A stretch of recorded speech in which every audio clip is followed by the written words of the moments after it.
Hi, I'm Melissa, and in this video we will build a Zoetrope following Project 10 from the starter kit. A Zoetrope is a simple animation device that creates the illusion of motion. When it's spinning, it seems like all the still images inside are moving.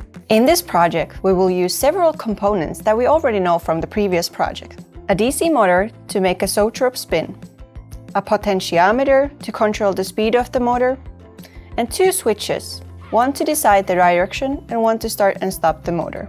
In the motorized pinwheel project, we also learned about transistors and diodes. A new component that we need in this project is an H-bridge. An H-bridge is a component that holds large circuits in a tiny package, and it has a number of transistors and diodes built in. Take a look at your H-bridge. The part with the dimple is referred to as the top. The dimple looks a bit like an U and helps you to identify the pin numbers as shown in the image on page 104. Collect all the components and let's build the circuit. Make sure your board is not powered. I have added wires for power and ground here, as well a wire from this side of the breadboard to the other side.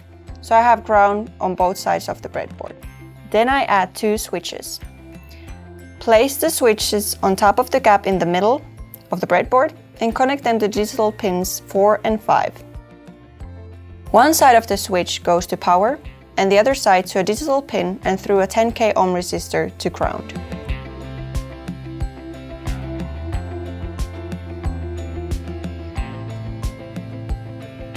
Place the potentiometer on top of the cap too.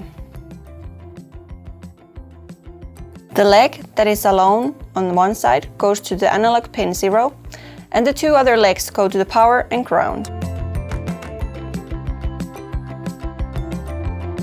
Place the H-bridge also using the gap on the breadboard.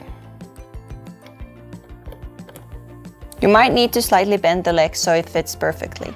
I have the part with the dimple towards the potentiometer. The H-bridge has 16 pins.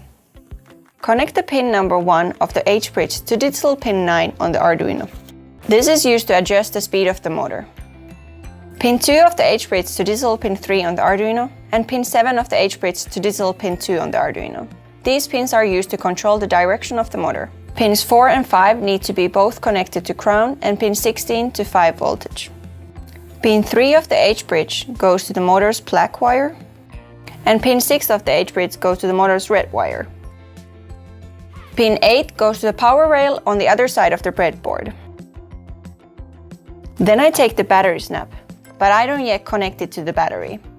The battery snap's red wire goes to the same power rail as the H-bridge's pin 8, this side of the breadboard. It is important that the battery and the Arduino board's 5 voltage are connected to different power rails.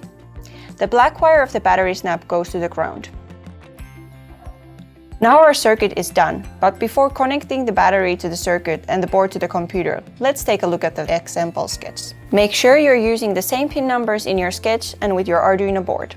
We use these variables to keep track of the state of the program and to keep track of the motor. In the setup, we need to tell if we're using the pins as input or output.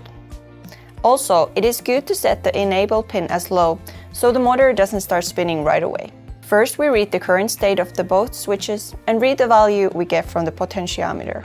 Then we check the states of the switches. If the on-off switch has a different state than previously, and if it's pressed, we turn the motor on and off.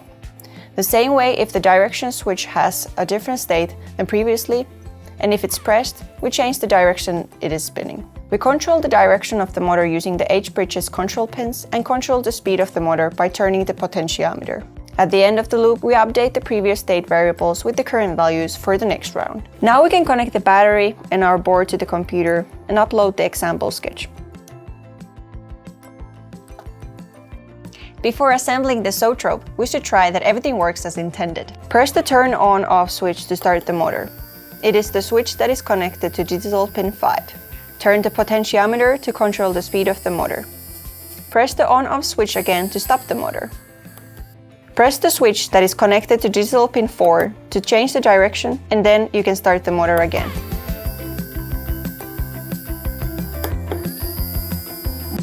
In the previous project, we created a pinwheel, and now we're going to use that to create our own Zoetrope. See the instructions on page 111 on the project's book. You might have different images in your Zoetrope depending on what version of the starter kit you have.